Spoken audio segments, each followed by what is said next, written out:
할아버지, 거기 서 있으면 죽어요. 아이는 숨이 턱까지 차오른 얼굴로 이태근 회장을 향해 소리쳤습니다. 회장의 얼굴은 찌푸려졌고 짜증이 가득했습니다. 헛소리 하지 말고 비켜. 하지만 아이는 물러서지 않았습니다. 거칠게 숨을 들이마신 뒤 다시 입을 열었습니다. 지금이에요. 빨리 드럼통 안으로 도망쳐요. 이 아이는 왜 이렇게까지 필사적으로 소리치고 있는 걸까요? 그리고 이 순간 아이가 본 것은 무엇이었을까요? 사연 시작 전에 구독과 좋아요 눌러주세요. 댓글에 숫자 3을 남겨주시면 영상 제작에 큰 도움이 됩니다. 겨울 아침 7시 서울 외곽 폐기물 소각장 앞에 검은색 벤츠가 조용히 멈춰 섰습니다. 차 안에서 나온 남자는 65의 이태근 회장이었어요. 대경그룹을 일군 이 남자는 30년 넘게 기업을 이끌어온 사람이었습니다. 하지만 지금 그의 얼굴에는 권력보다 피곤함이 더 짙게 드리워져 있었어요. 차가운 아침 공기가 얼굴을 스쳤습니다. 이태근은 코트깃을 세우며 주변을 둘러봤어요. 소각장 부지는 생각보다 넓었습니다. 저 멀리 굴뚝에서 하얀 연기가 피어오르고 있었어요. 공사 중인 구역은 철조망으로 둘러싸여 있었고 곳곳에 위험 표지판이 붙어 있었습니다. 회장님, 1시간 후에 다시 모시러 오겠습니다. 수행원 김 과장이 정중하게 말했어요. 이태근은 고개만 끄덕였습니다. 원래 오늘은 현장 소장과 함께 둘러볼 예정이었어요. 하지만 소장이 급한 일이 생겼다며 조금 늦는다고 연락이 왔었죠. 그래서 이태근은 혼자 먼저 들어가 보기로 했습니다. 입구 경비실을 지나쳐 안쪽으로 걸어 들어갔어요. 아침 일찍이라 그런지 사람 그림자 하나 보이지 않았습니다. 발밑으로 자갈이 밟히는 소리만 또각또각 울렸어요. 멀리 수행원들은 입구 쪽에 남아 있었습니다. 이태근이 혼자 둘러보고 싶다고 했으니까요. 공사 중인 구역으로 접어들자 분위기가 확 달라졌습니다. 사방이 철판과 파이프로 둘러싸여 있었어요. 바닥에는 시멘트 가루가 뿌연 먼지처럼 날렸습니다. 무거운 드럼통들이 사람 키보다 높게 쌓여 있었어요. 한 20개는 되어 보였습니다. 녹슨 철제통들이 이리저리 쌓인 모습이 왠지 불안하게 느껴졌어요. 이태근은 드럼통 사이를 지나 더 안쪽으로 걸어갔습니다. 손에 든 서류를 펼쳐보며 구역을 확인했어요. 이곳에 새로운 폐기물 처리 시설이 들어설 예정이었습니다. 설계도를 보니 구조물이 꽤 복잡해 보였어요. 예산도 만만치 않았죠. 그때였습니다. 어디선가 이상한 소리가 들려왔어요. 삐걱하는 금속 마찰음이었습니다. 이태근은 고개를 들어 위를 올려다봤어요. 머리 위로 철골 구조물이 복잡하게 얽혀 있었습니다. 그런데 뭔가 미세하게 흔들리는 것 같았어요. 착각인가 싶어 다시 서류에 시선을 내렸습니다. 하지만 소리는 계속 들렸어요. 삐걱삐걱. 점점 더 또렷하게 들려왔습니다. 이태근은 다시 한번 위를 쳐다봤어요. 구조물 연결 부위에서 미세한 떨림이 느껴졌습니다. 뭐지, 이상한데. 중얼거리며 한 걸음 뒤로 물러서려던 순간이었습니다. 저 멀리서 누군가 미친 듯이 달려오는 소리가 들렸어요. 작은 발자국 소리였습니다. 휙, 휙 하는 날카로운 숨소리와 함께요. 할아버지.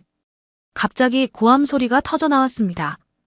이태근은 깜짝 놀라 고개를 돌렸어요. 그리고 믿을 수 없는 광경을 봤습니다. 10살쯤 되어 보이는 여자아이가 폐지 수레 뒤에서 뛰쳐나와 자신을 향해 미친 듯이 달려오고 있었던 거예요. 아이는 너무 낡아서 색이 바랜 파란색 외투를 입고 있었습니다. 외투는 너무 커서 소매가 손을 다 덮고 있었어요. 바지는 반대로 짧아서 발목이 훤히 드러났고 신발은 군데군데 구멍이 뚫려 있었습니다. 얼굴은 흙먼지로 까맣게 그을려 있었어요.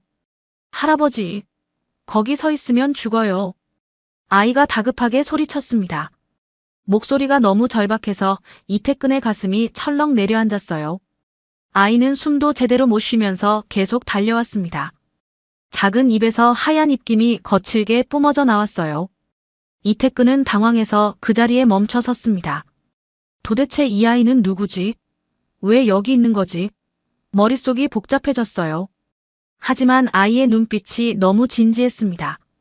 거짓말을 하는 얼굴이 아니었어요. 저쪽으로 가요. 저쪽 드럼통 사이로요. 빨리요. 아이가 외치며 손가락으로 오른쪽을 가리켰습니다. 이태근이 서 있는 곳에서 한 10m쯤 떨어진 곳이었어요. 드럼통들이 여러 개 쌓여 있는 곳이었습니다. 그 사이에 사람 하나 겨우 들어갈 만한 틈이 보였어요. 대체 무슨 소리야? 이태근이 다시 물으려는 순간이었습니다. 위에서 굉장한 소리가 터져 나왔어요. 쾅! 하는 금속 부딪히는 소리와 함께 무언가 무너지는 소리가 들렸습니다.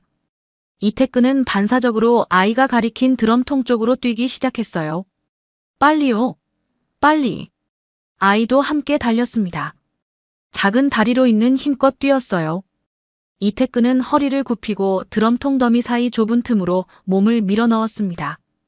코트가 걸려서 찢어지는 소리가 났어요. 무릎이 바닥에 닿으면서 따끔한 통증이 느껴졌습니다. 아이도 재빠르게 옆쪽 다른 드럼통 뒤로 몸을 숨겼어요. 작은 몸이 철제통 뒤로 쏙 들어갔습니다. 바로 그 순간이었습니다. 쾅, 쾅, 쾅. 엄청난 충격음이 연달아 터졌어요. 마치 하늘이 무너지는 것 같았습니다. 이태근이 방금 전까지 서 있던 자리에 철골 구조물이 와르르 무너져 내렸습니다. 굉장한 먼지가 사방으로 퍼져나갔어요. 숨을 쉴 수가 없었습니다. 이태근은 드럼통 틈 사이에 몸을 바짝 웅크렸습니다. 머리 위로 철제 파편들이 우수수 떨어졌어요. 귓가에서는 윙 하는 이명 소리만 울렸습니다. 심장이 터질 것처럼 미친 듯이 뛰었어요. 방금 1초만 늦었어도 자신은 저 밑에 깔려 있었을 겁니다. 먼지가 조금씩 가라앉았습니다. 이태근은 숨을 죽인 채 밖을 살폈어요. 드럼통 틈 사이로 바깥 상황이 어렴풋이 보였습니다. 무너진 철골 더미 사이로 누군가의 발소리가 들려왔어요. 여기 어딘가에 있을 거야. 낮고 거친 남자 목소리였습니다. 이태근의 등에 식은땀이 흘렀어요. 발소리는 2명이었습니다. 또각또각 바닥을 밟는 소리가 점점 가까워졌어요. 확실히 봤어? 정말 여기 들어왔어? 다른 남자가 물었습니다. 목소리가 날카로웠어요. 분명히 이쪽으로 왔다니까. 잘 찾아봐. 두 남자는 천천히 주변을 살피기 시작했습니다. 이태근은 숨소리마저 죽였어요. 드럼통 틈 사이로 남자들의 모습이 어렴풋이 보였습니다. 검은색 작업복을 입고 있었어요. 그런데 이상했습니다. 얼굴에 검은 천을 두르고 있었던 거예요. 복면을 쓴 사람들이었습니다. 이태근의 머릿속이 빠르게 돌아갔어요. 이건 사고가 아니야. 누군가 일부러 구조물을 무너뜨린 거야. 그리고 저 사람들은 내가 죽었는지 확인하러 온 거고. 온몸에 소름이 돋았습니다. 복면을 쓴 남자 하나가 드럼통 쪽으로 다가왔어요. 이태근은 더 깊숙이 몸을 숨겼습니다. 남자의 발이 바로 코앞까지 다가왔어요. 낡은 작업화에서 흙냄새가 났습니다. 여기 드럼통 사이 좀 봐. 남자가 말했습니다. 이태근의 심장이 목구멍까지 치밀어 올랐어요. 이제 들킬 거야. 그 순간 저 멀리서 작은 소리가 들렸습니다. 톡 하고 무언가 떨어지는 소리였어요. 저쪽이다. 복면 남자가 고개를 돌렸습니다. 다른 남자도 그쪽으로 뛰어갔어요. 발소리가 점점 멀어졌습니다. 이태근은 조심스럽게 고개를 들었어요. 드럼통 틈 사이로 밖을 내다봤습니다. 그리고 그는 믿을 수 없는 광경을 봤습니다. 저 멀리 아이가 숨어있던 드럼통 뒤에서 작은 손 하나가 살짝 나타났다가 사라졌어요. 아이가 일부러 돌을 던져서 남자들의 시선을 돌린 거였습니다. 복면 남자 둘이 그쪽 드럼통을 발로 차기 시작했습니다. 쾅, 쾅 하는 소리가 울렸어요. 하지만 아이는 이미 그 자리에 없었습니다. 재빠르게 다른 곳으로 숨어버린 거예요. 여기 아무것도 없잖아. 한 남자가 욕을 내뱉었습니다. 이상하네. 분명히 이쪽에서 소리 났는데. 두 남자는 한참을 더 주변을 뒤졌습니다. 하지만 아무것도 찾지 못했어요. 결국 둘은 투덜거리며 그 자리를 떠났습니다. 발소리가 점점 멀어지더니 이내 사라졌어요. 긴 정적이 흘렀습니다. 이태근은 한참을 더 드럼통 안에 웅크리고 있었어요. 혹시라도 남자들이 다시 돌아올까봐 겁이 났던 겁니다. 온몸이 땀으로 흠뻑 젖어 있었어요. 차가운 철제통의 등을 기댄 채 거친 숨을 몰아쉬었습니다. 천천히 드럼통 밖으로 기어 나왔어요. 다리에 힘이 풀려서 비틀거렸습니다. 주변을 둘러봤지만 아이는 보이지 않았어요.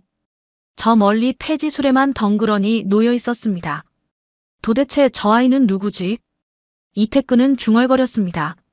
목소리가 떨렸어요. 아이가 아니었다면 지금 자신은 저 철골 더미 밑에 깔려 있었을 겁니다. 아이는 어떻게 위험을 미리 알았을까? 그리고 왜 자신을 구해준 걸까? 저 멀리서 사람들의 목소리가 들려왔습니다. 수행원들이 소란을 듣고 달려오는 소리였어요. 이태근은 무너진 철골 더미를 바라봤습니다. 먼지가 아직도 희뿌옇게 날리고 있었어요. 이건 사고가 아니야. 누군가 일부러 날 죽이려 한 거야. 이태근의 머릿속이 복잡해졌습니다. 대체 누가? 왜? 그리고 저 아이는 도대체 누구지? 이태근은 드럼통 밖으로 천천히 기어 나왔습니다. 무릎에 묻은 시멘트 가루를 털어내려다 손을 멈췄어요. 손이 부들부들 떨리고 있었던 겁니다. 방금 전 일이 믿기지 않았습니다. 저 무너진 철골 더미를 바라보니 다리에 힘이 쭉 빠졌어요. 회장님, 회장님. 수행원들이 숨을 헐떡이며 달려왔습니다. 김 과장이 가장 먼저 도착해서 이태근의 팔을 붙잡았어요. 얼굴이 새하얗게 질려 있었습니다. 괜찮으십니까? 어디 다치신 데는 없으세요? 김 과장이 다급하게 물었습니다. 이태근은 고개를 저었어요. 말이 나오지 않았습니다. 목구멍이 바짝 말라 있었거든요. 물 좀 가져와. 김 과장이 뒤쪽에 있던 직원에게 소리쳤습니다. 이태근은 무너진 철골 더미를 가만히 바라봤어요. 저기 자신이 서 있었습니다. 불과 1분 전까지. 아이가 아니었다면 지금쯤 저 밑에 깔려 있었을 거예요. 물병을 받아 마셨습니다. 차가운 물이 목구멍을 타고 내려갔어요. 그제야 정신이 조금 돌아오는 것 같았습니다. 이태근은 천천히 주변을 둘러봤어요. 수행원이 5명 모여 있었습니다. 모두 놀란 표정이었어요. 아까 여기 아이 없었어? 이태근이 물었습니다. 목소리가 갈라졌어요. 수행원들은 서로 얼굴만 쳐다봤습니다. 아이요? 무슨 아이 말씀이십니까? 김 과장이 되물었어요. 이태근은 폐지 수레가 있던 쪽을 가리켰습니다. 하지만 그곳에는 아무것도 없었어요. 수레도 사라지고 없었습니다. 여기 분명히 여자아이가 있었어. 10살쯤 됐고 파란 외투를 입고. 이태근이 말했습니다. 수행원들은 고개를 가웃거렸어요. 아무도 본 사람이 없다는 표정이었습니다. 회장님, 놀라셔서 그러십니다. 일단 병원부터 가시죠. 김 과장이 조심스럽게 말했어요. 이태근은 고개를 저었습니다. 자신은 멀쩡했어요. 환상을 본 게 아니었습니다. 분명히 아이가 있었고 그 아이가 자신을 구해줬어요. 경찰 불렀어? 이태근이 물었습니다. 김 과장이 고개를 끄덕였어요. 예, 지금 오고 있습니다. 이태근은 다시 무너진 구조물 쪽으로 걸어갔습니다. 수행원들이 황급히 뒤따라왔어요. 위험하니 가까이 가지 말라고 말렸지만 이태근은 듣지 않았습니다. 철골 더미 앞에 서서 자세히 살펴봤어요. 구조물이 떨어진 자리를 올려다봤습니다. 연결 부위가 깨끗하게 끊어져 있었어요. 녹이 슬어서 부러진 게 아니었습니다. 뭔가 날카로운 것으로 잘라낸 흔적이 보였어요. 이태근의 눈빛이 차갑게 가라앉았습니다. 김 과장. 예, 회장님. 이거 사고 아니야. 이태근이 낮게 말했습니다. 김 과장의 얼굴이 굳어졌어요. 무슨 말씀이십니까? 누가 일부러 끊어놨어. 여길 봐. 이태근이 끊어진 부분을 가리켰습니다. 김 과장이 가까이 다가와 살펴봤어요. 얼굴이 점점 창백해졌습니다. 이럴 수가. 김 과장이 중얼거렸습니다. 이태근은 주변을 다시 둘러봤어요. 복면을 쓴 남자들이 분명히 이곳에 있었습니다. 자신이 죽었는지 확인하러 온 사람들이었어요. 그런데 지금은 아무도 없었습니다. 오늘 현장 점검 일정 누가 알고 있었지? 이태근이 물었습니다. 김 과장이 잠깐 생각하더니 대답했어요. 비서실에서 일주일 전에 공문을 보냈습니다. 그리고 어제 현장 소장에게 직접 연락했고요. 현장 소장은? 아직 안 왔습니다. 아까 급한 일이 생겼다고 연락 왔었습니다. 이태근은 입술을 깨물었습니다. 너무나 교묘했어요. 자신이 혼자 있을 시간을 노린 겁니다. 현장 소장이 늦는다고 한 것도 계획의 일부였을 거예요. 회장님, 경찰 도착했습니다. 다른 수행원이 말했습니다. 경찰차 2대가 소각장 입구로 들어오고 있었어요. 이태근은 마지막으로 주변을 둘러봤습니다. 아이는 정말 어디로 간 걸까요? 형사 2명이 다가왔습니다. 40대쯤 되어 보이는 남자가 먼저 명함을 내밀었어요. 강남서 형사과 박 형사입니다. 다치신 데는 없으십니까? 이태근은 고개를 저었습니다. 박 형사는 무너진 구조물을 보더니 눈썹을 찌푸렸어요. 위험했겠습니다. 어떻게 피하셨습니까? 아이가 알려줬어요. 이태근이 말했습니다. 박 형사가 고개를 갸웃했어요. 아이요? 10살쯤 된 여자아이였습니다. 미리 위험을 알고 저를 피하게 해줬어요. 박 형사는 수첩을 꺼내 적기 시작했습니다. 이태근은 아까 있었던 일을 차근차근 설명했어요. 아이가 달려와서 소리쳤던 것, 드럼통 사이로 피했던 것, 복면을 쓴 남자들이 나타났던 것까지 모두 말했습니다. 복면을 쓴 남자들이요? 박 형사의 목소리가 날카로워졌어요. 예, 2명이었습니다. 검은 작업복을 입고 있었어요. 그 남자들은 지금 어디 있습니까? 모르겠습니다. 제가 나왔을 때는 이미 사라지고 없었어요. 박 형사는 다른 형사와 눈빛을 주고받았습니다. 뭔가 심상치 않다는 표정이었어요. 회장님, 혹시 최근에 협박을 받으신 적 있으십니까? 없습니다. 주변에 원한을 살 만한 일은요? 이태근은 잠깐 말을 멈췄습니다. 사업을 하다 보면 원한을 사는 일이야 많았어요. 하지만 이렇게까지 할 사람이 누가 있을까요? 머릿속이 복잡해졌습니다. 일단 현장을 살펴보겠습니다. 회장님은 안전한 곳으로 이동하시는 게 좋겠습니다. 박 형사가 말했습니다. 이태근은 고개를 끄덕였어요. 이곳에 더 있어봐야 위험할 뿐이었습니다. 차로 돌아가는 길, 이태근은 계속 뒤를 돌아봤습니다. 혹시 아이가 나타나지 않을까 하는 마음에서였어요. 하지만 아무도 보이지 않았습니다. 폐지술에도 파란 외투를 입은 아이도 사라지고 없었어요. 차에 올라타면서 이태근은 속으로 다짐했습니다. 저 아이를 꼭 찾아야 해. 내 목숨을 구해준 아이니까. 그리고 대체 누가 나를 죽이려 한 건지도 알아내야 해. 창밖으로 소각장이 점점 멀어졌습니다. 하지만 이태근의 머릿속에는 아이의 목소리가 계속 맴돌았어요. 할아버지, 거기 서 있으면 죽어요. 차 안에서 이태근은 눈을 감았습니다. 하지만 잠이 오지 않았어요. 머릿속에는 아까 그 장면들이 계속 떠올랐습니다. 무너지는 철골, 복면을 쓴 남자들, 그리고 파란 외투를 입은 아이. 회장님, 집으로 가시겠습니까? 운전사가 조심스럽게 물었습니다. 이태근은 고개를 저었어요. 회사로 가자. 하지만 회장님, 많이 놀라셨는데. 괜찮아. 회사로 가. 이태근의 목소리에는 힘이 들어가 있었습니다. 운전사는 더 이상 말하지 않았어요. 차는 강남 쪽으로 방향을 틀었습니다. 회사에 도착하자 비서실장이 황급히 달려왔습니다. 50대 중반의 정 실장이었어요. 이태근과 20년을 함께한 사람이었습니다. 회장님, 괜찮으십니까? 소식 듣고 얼마나 놀랐는지 모릅니다. 정 실장의 목소리가 떨렸어요. 이태근은 손을 내저었습니다. 나 괜찮아.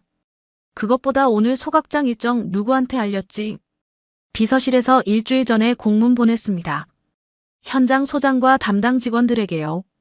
이태근은 고개를 끄덕였습니다. 그리고 한 가지가 더 궁금해졌어요. 현장 소장 이름이 뭐였지? 이상민 소장입니다. 작년에 새로 부임했습니다. 이태근의 눈썹이 꿈틀했습니다. 뭔가 이상했어요. 아까 현장에서 만난 사람이 이상민이라고 했던가? 아니었습니다. 분명히 다른 이름이었어요. 실장, 오늘 아침 현장 소장이 나한테 연락했나? 예, 급한 일이 생겨서 조금 늦는다고 했습니다. 누가 받았어? 김 과장이 받았습니다. 이태근은 입술을 깨물었습니다. 현장 소장이 늦는다는 연락. 그 틈을 노려서 누군가 구조물을 무너뜨린 거예요. 너무나 치밀한 계획이었습니다. 실장, 소각장 CCTV 영상 확보할 수 있나? 알아보겠습니다. 정 실장이 급히 전화를 걸었습니다. 잠시 후 돌아온 대답은 실망스러웠어요. 회장님, 오늘 아침 CCTV가 일부 꺼져 있었답니다. 일부? 예, 공사구역 쪽 카메라들이 작동하지 않았다고 합니다. 이태근의 주먹이 저절로 쥐어졌습니다. 이건 우연이 아니었어요. 누군가 철저하게 준비한 일이었습니다. CCTV를 끄고 현장 소장을 늦게 오게 하고 구조물을 미리 끊어놓고. 회장님, 경찰에서 연락 왔습니다.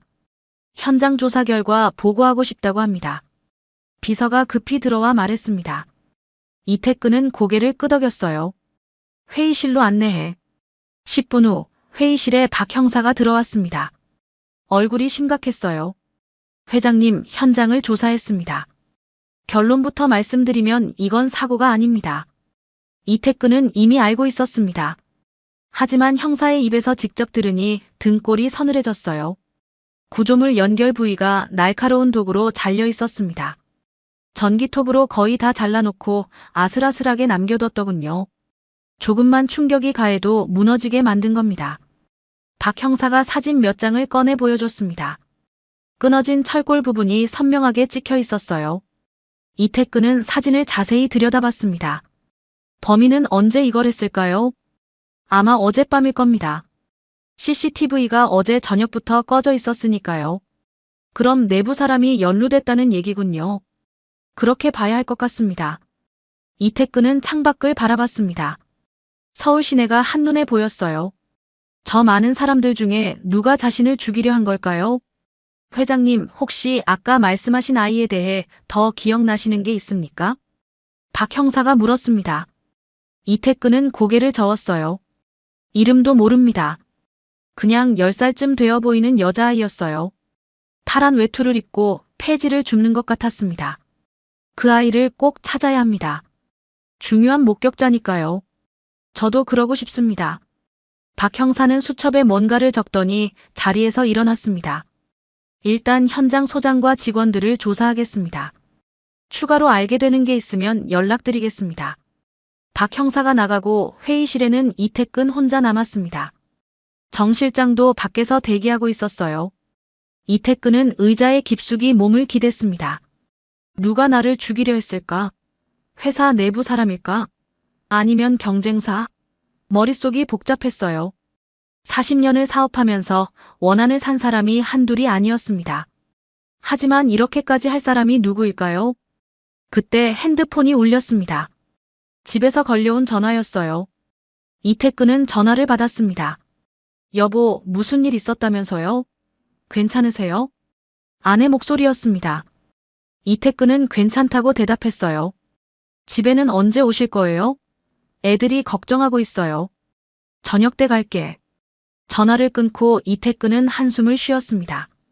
가족들한테 걱정을 끼치고 싶지 않았어요. 하지만 이 일을 숨길 수는 없었습니다. 이미 뉴스에 나갈 거예요.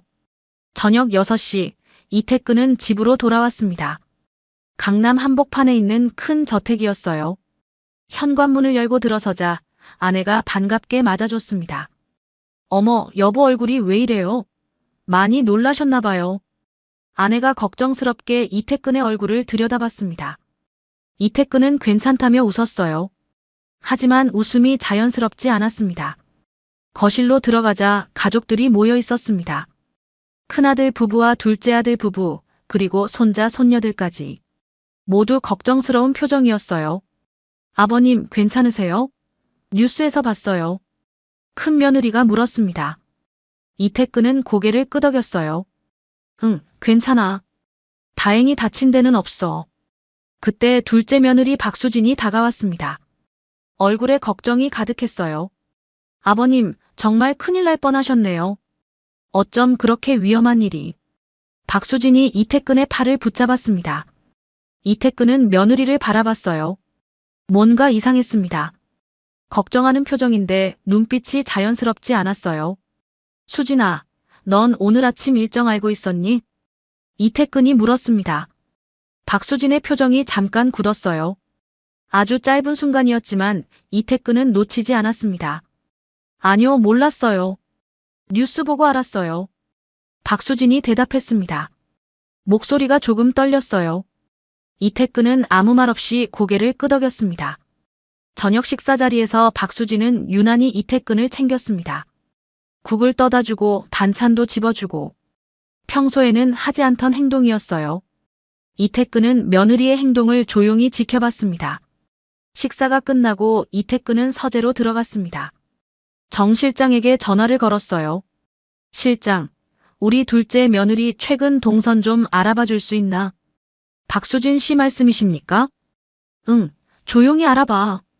전화를 끊고 이태근은 창밖을 바라봤습니다. 의심하고 싶지 않았어요. 하지만 아까 며느리의 표정이 자꾸 머릿속에 떠올랐습니다. 뭔가 숨기고 있는 것 같았어요. 그리고 또 하나, 파란 외투를 입은 아이. 그 아이는 대체 누구일까요? 어떻게 위험을 미리 알았을까요? 이태근은 깊은 한숨을 쉬었습니다. 오늘 하루가 너무 길게 느껴졌어요. 그날 밤 소각장 옆 낡은 컨테이너에 불이 들어왔습니다. 작은 난로 하나가 컨테이너 안을 겨우 데우고 있었어요. 윤별은 할아버지 옆에 쪼그려 앉아 있었습니다. 할아버지는 이른이 넘어 보였어요. 허리가 굽었고 손등에는 굵은 핏줄이 도드라져 있었습니다. 별아, 물 좀 떠다 줄래? 할아버지가 기침을 하며 말했습니다. 윤별은 재빨리 일어나 물통에서 물을 떠왔어요. 플라스틱 컵이 금이 가 있었습니다. 할아버지는 물을 받아 마시고 나서 약통을 꺼냈어요. 할아버지, 약 드세요. 윤별이 약을 꺼내 할아버지 손에 올려놨습니다. 할아버지는 약을 먹고 한참을 기침했어요. 가슴 깊은 곳에서 나오는 소리였습니다. 별아, 오늘 또 그 사람 도와줬지? 할아버지가 물었습니다. 목소리에 걱정이 섞여 있었어요. 윤별은 고개를 끄덕였습니다. 응, 할아버지. 그 사람 위험했어요. 쇠가 떨어지는 소리가 들렸거든요. 그래도 말이야, 우리가 나설 일이 아니야. 위험해. 할아버지가 윤별의 머리를 쓰다듬었습니다. 거친 손이었지만 따뜻했어요. 윤별은 할아버지 품에 기댔습니다. 컨테이너 안은 좁았습니다. 이불 2개와 작은 난로, 그리고 폐지 몇 다발이 전부였어요. 벽 한쪽에는 낡은 옷가지들이 걸려 있었습니다. 윤별의 파란 외투도 그 안에 있었어요. 할아버지, 배고파요. 윤별이 작은 목소리로 말했습니다. 할아버지는 구석에 놓인 비닐봉지를 뒤졌어요. 빵 한 조각이 나왔습니다. 어제 편의점 쓰레기통에서 주운 거였어요. 유통기한이 하루 지났지만 먹을만 했습니다. 이거라도 먹어. 할아버지가 빵을 윤별에게 건넸습니다. 윤별은 빵을 반으로 나눴어요. 한쪽은 할아버지에게 돌려줬습니다. 할아버지도 드세요. 아니야, 난 배 안 고파. 네가 다 먹어. 하지만 윤별은 고개를 저었습니다. 빵 반쪽을 할아버지 손에 꼭 쥐어줬어요. 할아버지는 한숨을 쉬며 빵을 받았습니다. 두 사람은 말없이 빵을 씹었어요. 밤바람이 컨테이너 벽을 흔들었습니다. 쌩쌩거리는 바람 소리가 무섭게 들렸어요. 윤별은 이불을 끌어당겨 몸을 감쌌습니다. 이불에서 곰팡이 냄새가 났어요. 할아버지, 저 학교 가고 싶어요. 윤별이 조심스럽게 말했습니다. 할아버지의 손이 멈췄어요. 별아, 미안해. 할아버지가 무능해서. 아니에요. 전 괜찮아요. 윤별은 웃으려 애썼습니다. 하지만 목소리가 떨렸어요. 윤별은 학교에 다녀본 적이 없었습니다. 또래 아이들이 책가방을 메고 가는 모습을 볼 때마다 가슴이 아팠어요. 내일도 폐지 주우러 가야지. 할아버지가 물었습니다. 윤별은 고개를 끄덕였어요. 응, 일찍 나가야 해요. 다른 사람들한테 다 빼앗기기 전에. 매일 새벽 5시면 일어났습니다. 낡은 수레를 끌고 동네를 돌아다녔어요. 편의점, 식당, 아파트 단지. 쓰레기통을 뒤져서 폐지를 모았습니다. 하루 종일 모아야 1,000원어치 정도 됐어요. 윤별은 구석에 놓인 공책을 꺼냈습니다. 표지가 너덜너덜했어요. 펼쳐보니 그림들이 가득했습니다. 소각장 구조물 그림, 드럼통 그림, 그리고 오늘 본 회장님 그림도 있었어요. 할아버지, 오늘 그 사람 정말 위험했어요. 여기 봐요. 윤별이 그림을 가리켰습니다. 구조물이 끊어진 부분을 표시해뒀어요. 할아버지는 그림을 들여다봤습니다. 별아, 넌 어떻게 그걸 알았니? 그냥 느껴져요. 소리가 이상하게 들렸어요. 쇠가 삐걱거리는 소리요. 윤별은 어릴 때부터 그랬습니다. 구조물이 무너지기 전에 소리를 들을 수 있었어요. 바람이 이상하게 흐르는 것도 느낄 수 있었습니다. 할아버지는 그걸 신기하게 여겼어요. 내 엄마도 그랬어. 뭔가 느끼는 게 있었지. 할아버지가 중얼거렸습니다. 윤별은 엄마 얘기가 나오자 귀를 쫑긋 세웠어요. 할아버지, 우리 엄마 어떤 사람이었어요? 착한 사람이었어. 너처럼. 할아버지는 더 이상 말하지 않았습니다. 윤별은 엄마 얼굴을 기억하지 못했어요. 3살 때 엄마가 세상을 떠났으니까요. 아빠는 그보다 더 일찍 돌아가셨습니다. 할아버지, 그 사람 다시 올까요? 윤별이 물었습니다. 할아버지는 고개를 저었어요. 모르지. 아마 안 올 거야. 그런 큰 사람이 우릴 왜 찾겠니? 윤별은 아무 말하지 않았습니다. 하지만 속으로는 다시 만나고 싶었어요. 그 사람이 무사한지 궁금했습니다. 다음 날 새벽 윤별은 일찍 일어났습니다. 할아버지는 아직 자고 있었어요. 윤별은 조용히 파란 외투를 입었습니다. 수레를 끌고 밖으로 나왔어요. 하늘이 아직 어두웠습니다. 찬바람이 얼굴을 스쳤어요. 윤별은 외투깃을 세우고 걷기 시작했습니다. 수레바퀴가 덜컹거리며 굴러갔어요. 첫 번째로 간 곳은 편의점이었습니다. 쓰레기통 뚜껑을 열고 안을 들여다봤어요. 박스 몇 개가 보였습니다. 윤별은 박스를 꺼내 수레에 실었어요. 손이 시려웠습니다. 장갑이 없었거든요. 두 번째로 간 곳은 식당 뒤였습니다. 여기는 폐지가 많이 나왔어요. 윤별은 박스를 하나씩 주워 담았습니다. 그때 식당 문이 열렸어요. 아이고, 또 왔구나. 식당 주인 아줌마였습니다. 윤별은 고개를 숙였어요. 죄송해요. 됐어. 가져가. 대신 제대로 챙겨가. 아줌마는 안으로 들어갔다가 김밥 한 줄을 들고 나왔습니다. 유통기한이 지난 거였어요. 이거라도 먹어. 아침 안 먹었지? 윤별의 눈가가 뜨거워졌습니다. 목이 메어서 말이 나오지 않았어요. 고개만 꾸벅 숙였습니다. 그래, 조심해서 가. 아줌마가 다시 안으로 들어갔습니다. 윤별은 김밥을 소중하게 품에 안았어요.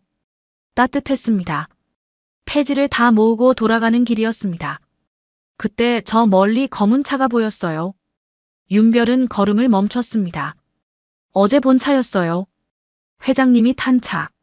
차가 천천히 다가왔습니다. 그리고 윤별 앞에 멈춰 섰어요. 뒷문이 열리고 이태근이 내렸습니다. 윤별은 뒤로 물러섰어요. 너구나. 어제 그 아이. 이태근이 말했습니다. 윤별은 고개를 끄덕였어요. 너 이름이 뭐니? 윤별이요. 별. 예쁜 이름이구나. 몇 살이야? 10살이요. 이태근은 윤별을 자세히 들여다봤습니다. 얼굴이 까맣게 그을려 있었어요. 손은 거칠고 터져 있었습니다. 옷은 너무 낡았어요. 어디 사니? 윤별은 소각장 옆 컨테이너를 가리켰습니다. 이태근의 눈빛이 흔들렸어요. 거기서 사니? 네, 할아버지랑요. 부모님은? 없어요. 이태근은 아무 말하지 못했습니다. 10살짜리 아이가 폐지를 주우며 산다는 게 믿기지 않았어요. 주머니에서 지갑을 꺼냈습니다. 이거 받아. 지폐 몇 장을 꺼내 윤별에게 건넸습니다. 윤별은 손을 내저었어요. 괜찮아요. 받아. 어제 날 구해줬잖아. 하지만 윤별은 고개를 저었습니다. 수레를 끌고 걷기 시작했어요. 이태근은 그런 윤별을 바라봤습니다. 작은 등이 점점 멀어졌어요. 이태근은 차에 올라탔습니다. 하지만 출발하지 않았어요. 한참을 윤별이 사라진 방향을 바라봤습니다. 회장님, 출발할까요? 운전사가 물었습니다. 이태근은 고개를 끄덕였어요. 하지만 마음 한구석이 무거웠습니다. 저 작은 아이가 자꾸 눈에 밟혔거든요. 그날 저녁 이태근은 집으로 돌아왔습니다.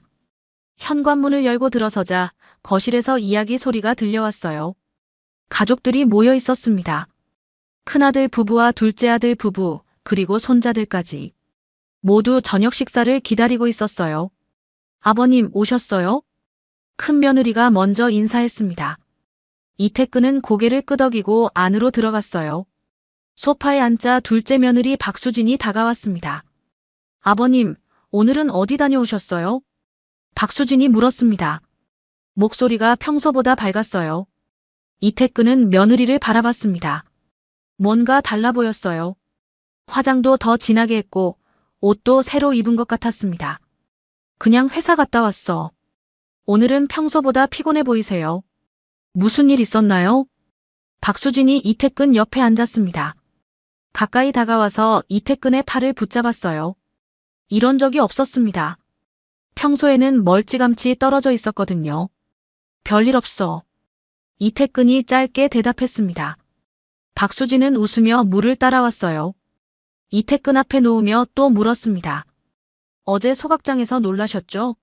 정말 큰일 날 뻔하셨어요. 이태근의 손이 잠깐 멈췄습니다. 네가 어제 일을 어떻게 알아? 이태근이 물었습니다. 박수진의 얼굴이 굳었어요. 아주 짧은 순간이었지만 이태근은 놓치지 않았습니다. 아, 그게 오늘 아침 뉴스 봤어요. 박수진이 웃으며 대답했습니다. 하지만 웃음이 자연스럽지 않았어요. 눈이 웃지 않았습니다. 그래. 이태근이 말했습니다. 박수진의 얼굴이 더 굳어졌어요. 손가락이 살짝 떨렸습니다. 아, 제가 착각했나 봐요. 죄송해요. 박수진이 급히 자리에서 일어났습니다. 부엌 쪽으로 가는 걸음이 빨랐어요. 이태근은 며느리의 뒷모습을 바라봤습니다. 뭔가 이상했습니다. 식사 시간이 됐습니다. 큰 식탁에 가족들이 둘러앉았어요. 이태근은 상석에 앉았고 양쪽으로 아들 부부들이 자리했습니다. 박수진은 이태근 바로 옆자리에 앉았어요. 아버님, 국 드세요. 박수진이 국을 떠서 이태근 앞에 놓았습니다. 평소에는 하지 않던 행동이었어요. 이태근의 큰 며느리가 이상한 눈으로 박수진을 바라봤습니다. 아버님, 반찬도 더 드세요. 박수진이 반찬을 집어서 이태근 그릇에 올려놨습니다. 생선 한 점, 나물 한 젓가락. 계속 챙겨줬어요. 이태근은 말없이 식사를 했습니다. 아버님, 요즘 회사 일은 어떠세요? 박수진이 물었습니다. 이태근은 숟가락을 내려놓고 며느리를 바라봤어요. 왜 그걸 물어? 그냥 궁금해서요. 아버님이 너무 힘들어 보이셔서요. 박수진의 목소리가 걱정으로 가득했습니다. 하지만 눈빛은 달랐어요. 뭔가를 탐색하는 눈빛이었습니다. 괜찮아. 네가 걱정할 일 아냐. 이태근이 다시 식사를 시작했습니다. 박수진은 입술을 깨물었어요. 그리고 다시 밝게 웃으며 말했습니다. 아버님, 오늘 죽을 뻔하셨다면서요? 식탁이 조용해졌습니다. 모두가 이태근을 바라봤어요. 이태근은 천천히 고개를 들었습니다. 박수진을 똑바로 쳐다봤어요. 내가 그런 말 한 적 없는데. 아, 제가 또 착각했나 봐요. 뉴스에서 봤거든요. 박수진이 당황하며 웃었습니다. 하지만 이미 늦었어요. 이태근은 며느리가 뭔가 알고 있다는 걸 확신했습니다. 뉴스에 그런 내용 안 나왔어. 이태근이 차갑게 말했습니다. 박수진의 얼굴이 새하얗게 변했어요. 손에 쥔 젓가락이 떨렸습니다. 제가 잘못 봤나 봐요. 박수진이 급히 자리에서 일어났습니다. 화장실에 간다며 밖으로 나갔어요. 이태근은 며느리가 나간 문을 바라봤습니다. 큰 며느리가 조심스럽게 물었습니다. 아버님, 무슨 일 있으세요? 아니야, 괜찮아. 이태근이 대답했습니다. 하지만 속으로는 복잡했어요. 박수진이 뭔가 알고 있다는 게 분명했습니다. 어떻게 알았을까? 혹시 관련이 있는 걸까? 식사가 끝나고 이태근은 서재로 들어갔습니다. 문을 닫고 정 실장에게 전화를 걸었어요. 실장, 박수진 최근 동선 확인됐나? 예, 회장님. 흥미로운 게 있습니다. 정 실장의 목소리가 낮아졌습니다. 며느님이 사흘 전 소각장 근처 카페에 가셨더군요. 이태근의 손이 굳었습니다. 누구 만났어? 현장 직원 한 명과 만났습니다. 이름은 노상철. 소각장에서 일하는 젊은 직원입니다. 이태근은 이를 악물었습니다. 며느리가 소각장 직원을 만났다니. 이건 우연이 아니었어요. 더 조사해봐. 통화 내역이랑 계좌 이체 내역도. 알겠습니다. 전화를 끊고 이태근은 창밖을 바라봤습니다. 밤하늘에 별이 가득했어요. 하지만 이태근의 마음은 어두웠습니다. 며느리가 관련돼 있다니. 믿고 싶지 않았어요. 하지만 증거들이 하나씩 모이고 있었습니다. 며느리가 일정을 물었던 것, 소각장 직원을 만난 것, 그리고 오늘 이상한 태도. 이태근은 책상 서랍을 열었습니다. 오래된 앨범이 나왔어요. 펼쳐보니 가족 사진들이 가득했습니다. 큰아들과 둘째 아들이 어렸을 때 사진, 결혼식 사진, 손자들 사진. 그리고 한 장의 사진에서 손이 멈췄습니다. 막내 아들 사진이었어요. 15년 전 교통사고로 세상을 떠난 아들. 그때 아들 옆에는 3살짜리 딸이 있었습니다. 귀여운 여자아이였어요. 별아. 이태근이 중얼거렸습니다. 손녀 이름이 별이었어요. 하늘의 별처럼 예쁘라고 지은 이름이었습니다. 하지만 아들이 세상을 떠날 때 함께 사라졌어요. 며느리가 그랬습니다. 아이도 사고로 죽었다고. 이태근은 사진 속 아이를 자세히 들여다봤습니다. 큰 눈망울, 작은 코, 환하게 웃는 모습. 그리고 문득 오늘 아침에 만난 윤별이가 떠올랐어요. 비슷했습니다. 눈매가, 코가, 입술이. 이태근의 심장이 빠르게 뛰기 시작했어요. 설마? 아니야, 그럴 리 없어. 하지만 자꾸 겹쳐 보였습니다. 이태근은 사진을 가슴에 안았습니다. 손이 떨렸어요. 만약 그 아이가 손녀라면? 만약 살아있었다면? 안 돼, 너무 앞서가는 거야. 이태근은 고개를 저었습니다. 하지만 한 번 든 생각은 쉽게 사라지지 않았어요. 내일 다시 아이를 만나봐야겠다고 다짐했습니다. 그리고 확인해야 했어요. 밤이 깊어갔습니다. 이태근은 잠을 이룰 수 없었어요. 머릿속에는 2가지가 맴돌았습니다. 며느리의 배신, 그리고 윤별이라는 아이. 둘 다 이태근의 가슴을 무겁게 짓눌렀어요. 복도에서 발소리가 들렸습니다. 이태근은 문틈으로 밖을 살펴봤어요. 박수진이 핸드폰을 들고 조용히 걷고 있었습니다. 계단을 내려가는 모습이 보였어요.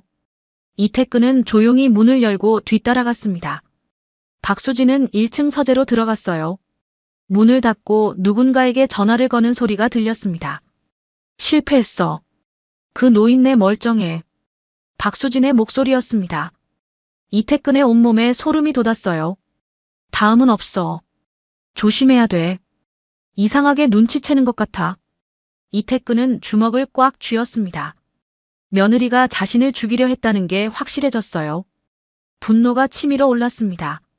하지만 참았습니다. 지금 들어가면 증거가 없었어요. 더 확실한 증거를 잡아야 했습니다. 이태근은 조용히 2층으로 올라갔어요.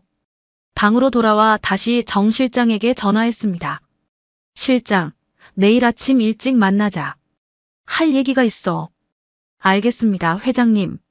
전화를 끊고 이태근은 창밖을 바라봤습니다. 새벽이 밝아오고 있었어요. 긴 밤이었습니다. 사흘이 지났습니다. 이태근은 윤별이를 찾으러 소각장 근처를 다시 찾았어요. 하지만 컨테이너 문은 굳게 닫혀 있었습니다. 주변을 아무리 둘러봐도 아이는 보이지 않았어요. 폐지 수레도 없었습니다. 회장님, 그만 돌아가시죠. 김 과장이 조심스럽게 말했습니다. 이태근은 고개를 저었어요. 아이가 어디 간 걸까요? 혹시 무슨 일이라도 생긴 건 아닐까요? 그때였습니다. 저 멀리서 작은 그림자가 보였어요. 파란 외투를 입은 아이였습니다. 윤별이가 폐지 수레를 끌고 천천히 걸어오고 있었어요. 저기요. 이태근이 다가갔습니다. 윤별이는 놀란 듯 뒤로 물러섰어요. 할아버지. 윤별이가 작은 목소리로 말했습니다. 이태근은 아이 앞에 쪼그려 앉았어요. 눈높이를 맞춰서 아이를 바라봤습니다. 별아, 너 어디 갔었니? 찾았어. 폐지 주우러 갔어요. 윤별이의 손이 빨갛게 부어 있었습니다. 겨울 추위에 상처가 덧나 있었어요. 이태근은 가슴이 아팠습니다. 별아, 할아버지랑 얘기 좀 하자. 여기 구조물이 위험하다고 했지. 어떻게 그걸 알았니? 윤별이는 잠깐 망설이다 입을 열었습니다. 소리가 들렸어요. 쇠가 떨리는 소리요. 그날 아침에도 이상한 소리가 났어요. 그래서 날 구해준 거구나. 이태근이 윤별이의 머리를 쓰다듬었습니다. 윤별이는 고개를 끄덕였어요. 그때 소각장 쪽에서 남자 한 명이 걸어오고 있었습니다. 28쯤 되어 보이는 젊은 남자였어요. 작업복을 입고 있었습니다. 이태근은 그 남자를 본 적이 있었어요. 소각장에서 일하는 직원이었습니다. 여기서 뭐 하는 거야? 남자가 윤별이에게 다가왔습니다. 목소리가 거칠었어요. 이름표를 보니 노상철이라고 적혀 있었습니다. 이태근의 눈빛이 차갑게 변했어요. 정 실장이 말했던 그 직원이었습니다. 저기요, 이 아이 알아요? 이태근이 물었습니다. 노상철은 이태근을 힐끗 보더니 윤별이를 노려봤어요. 여기 내가 올 때 아냐. 빨리 나가. 저 회장님 만나러 왔어요. 윤별이가 작은 목소리로 말했습니다. 노상철의 얼굴이 굳었어요. 회장? 뭔 소리야? 애가 헛소리하네. 노상철이 윤별이의 팔을 잡았습니다. 거칠게 잡아당겼어요. 윤별이가 비틀거렸습니다. 아야. 윤별이가 작게 소리쳤습니다. 노상철은 개의치 않았어요. 더 세게 팔을 잡아당겼습니다. 여기서 얼쩡거리지 마. 다음에 또 보면 가만 안 둬. 그때 저 멀리서 할아버지가 달려왔습니다. 윤별이의 할아버지였어요. 허리가 굽은 노인이 헐떡이며 다가왔습니다. 우리 손녀 놔줘요. 할아버지가 노상철의 팔을 붙잡았습니다. 노상철은 짜증스럽게 할아버지를 밀쳤어요. 할아버지는 비틀거리더니 바닥에 넘어졌습니다. 등이 땅에 부딪히는 소리가 둔탁하게 울렸어요. 할아버지. 윤별이가 울음을 터뜨렸습니다. 할아버지에게 달려가 부축했어요. 할아버지의 이마에서 피가 흘러내렸습니다. 바닥에 돌부리가 있었거든요. 지금 뭐 하는 거야? 이태근이 노상철에게 다가갔습니다. 목소리가 낮게 깔렸어요. 노상철은 뒤로 물러섰습니다. 저는 노인네를 밀쳐. 그것도 아이 앞에서. 이태근의 눈빛이 얼음처럼 차가웠습니다. 노상철은 말을 잇지 못했어요. 이태근이 누군지 알았거든요. 회장님. 죄송합니다. 제가 실수했습니다. 노상철이 고개를 숙였습니다. 하지만 이태근은 용서하지 않았어요. 김 과장, 구급차 불러. 예, 회장님. 김 과장이 급히 전화를 걸었습니다. 이태근은 할아버지에게 다가가 쪼그려 앉았어요. 괜찮으세요? 어디 많이 다치셨어요? 괜찮습니다. 할아버지가 대답했지만 목소리가 약했습니다. 이마에서 피가 계속 흘러내렸어요. 윤별이는 자신의 외투 소매로 할아버지 이마를 눌렀습니다. 작은 손이 부들부들 떨렸어요. 할아버지, 괜찮아요? 제발 괜찮아요? 윤별이의 목소리에 눈물이 섞여 있었습니다. 이태근은 윤별이의 어깨를 감싸 안았어요. 괜찮아. 곧 구급차 온다. 할아버지 괜찮으실 거야. 하지만 윤별이는 계속 울었습니다. 눈물이 볼을 타고 주르륵 흘러내렸어요. 작은 어깨가 흔들렸습니다. 노상철은 멀찍이 서서 핸드폰을 꺼냈습니다. 누군가에게 급히 문자를 보냈어요. 이태근은 그 모습을 놓치지 않았습니다. 김 과장, 저 사람 못 가게 해. 예, 회장님. 김 과장이 노상철 앞을 막아섰습니다. 다른 수행원들도 둘러쌌어요. 노상철의 얼굴이 창백해졌습니다. 왜 이러세요? 넌 경찰 올 때까지 여기 있어야 해. 이태근이 차갑게 말했습니다. 노상철은 주먹을 꽉 쥐었어요. 하지만 어쩔 수 없었습니다.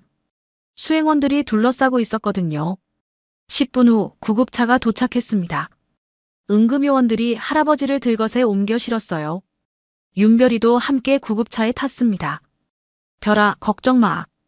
할아버지가 병원비 낼게. 이태근이 윤별이에게 말했습니다. 윤별이는 눈물 범벅이 된 얼굴로 고개를 끄덕였어요. 할아버지. 응. 정말 고마워요. 윤별이의 작은 목소리에 이태근의 가슴이 먹먹해졌습니다. 구급차 문이 닫히고 사이렌 소리를 내며 떠나갔어요. 이태근은 노상철에게 다가갔습니다.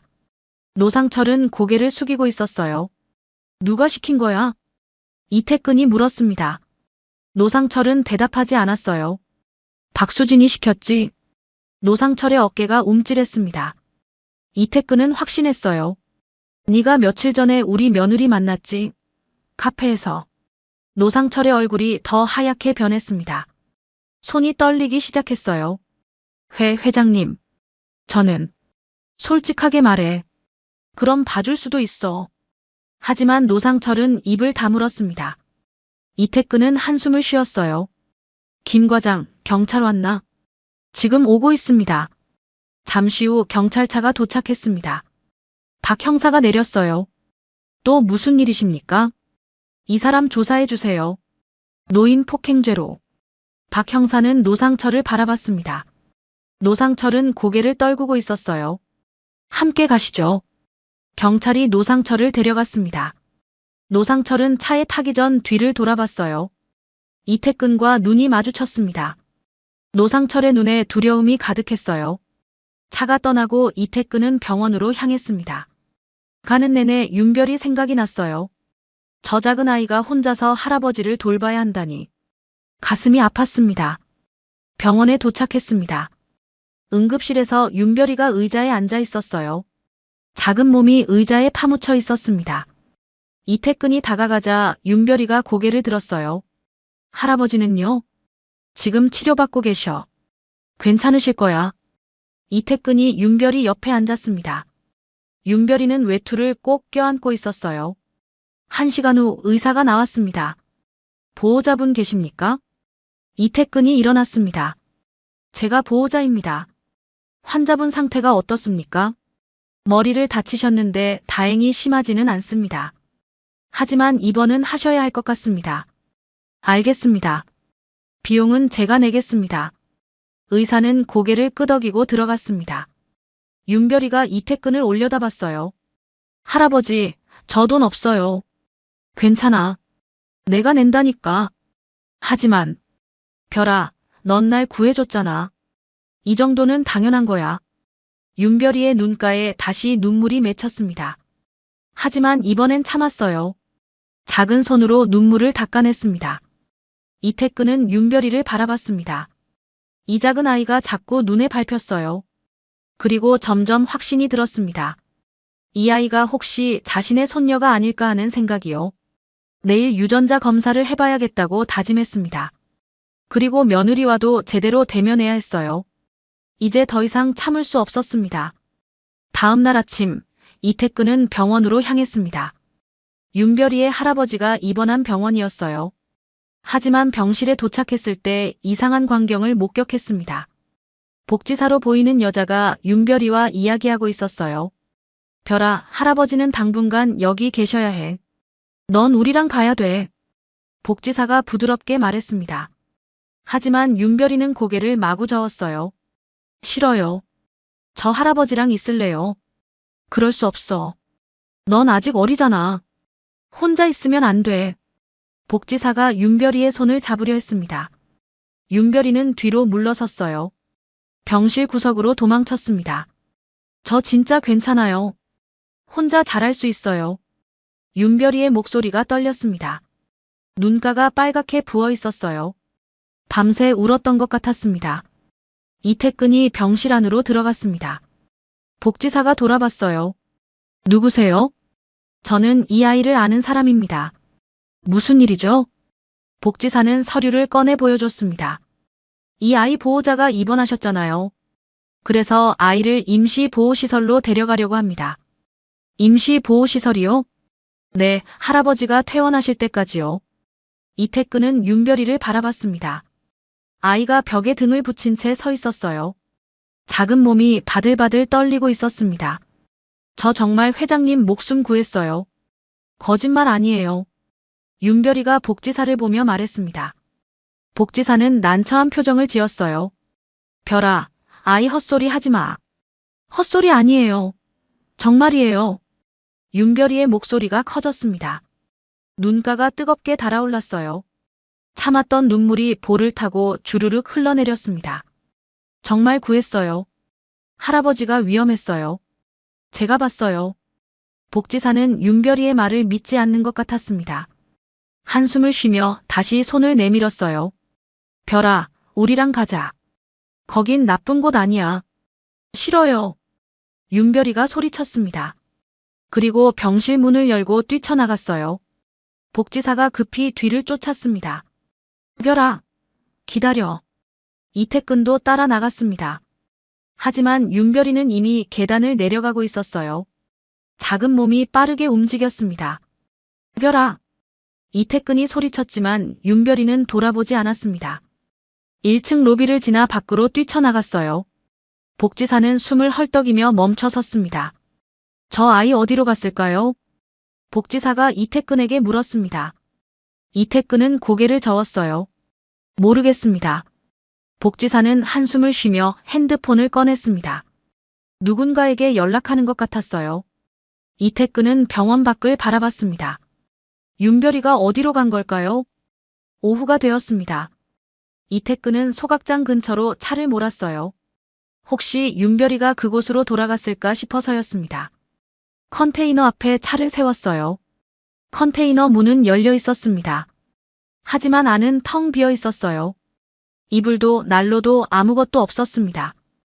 윤별이와 할아버지가 쓰던 물건들이 모두 사라졌어요. 이상하네. 이태근이 중얼거렸습니다. 누가 치운 걸까요? 주변을 둘러봤지만 아무도 없었습니다. 해가 저물기 시작했습니다. 이태근은 소각장 입구 쪽으로 걸어갔어요. 그때 멀리서 작은 그림자가 보였습니다.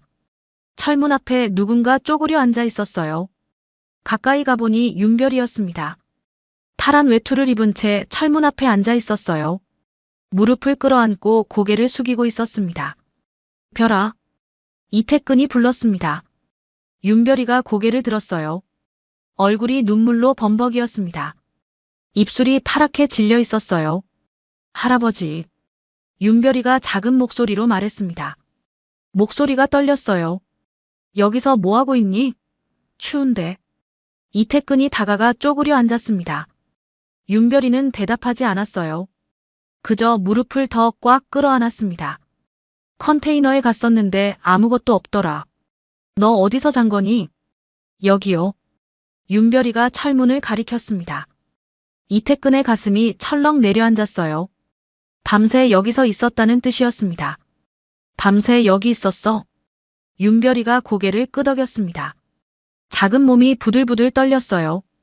이태근은 자신의 코트를 벗어 윤별이에게 덮어줬습니다. 왜 여기 있었니? 추웠을 텐데. 갈 데가 없어요. 윤별이의 목소리가 더 작아졌습니다. 고개를 더 깊이 숙였어요. 복지사 아줌마가 찾으러 올 줄 알았어요. 그래서 여기 숨었어요. 이태근은 아무 말도 할 수 없었습니다. 10살짜리 아이가 밤새 철문 앞에서 떨며 지냈다니. 눈가가 뜨거워졌어요. 할아버지는요? 할아버지 괜찮아요? 윤별이가 물었습니다.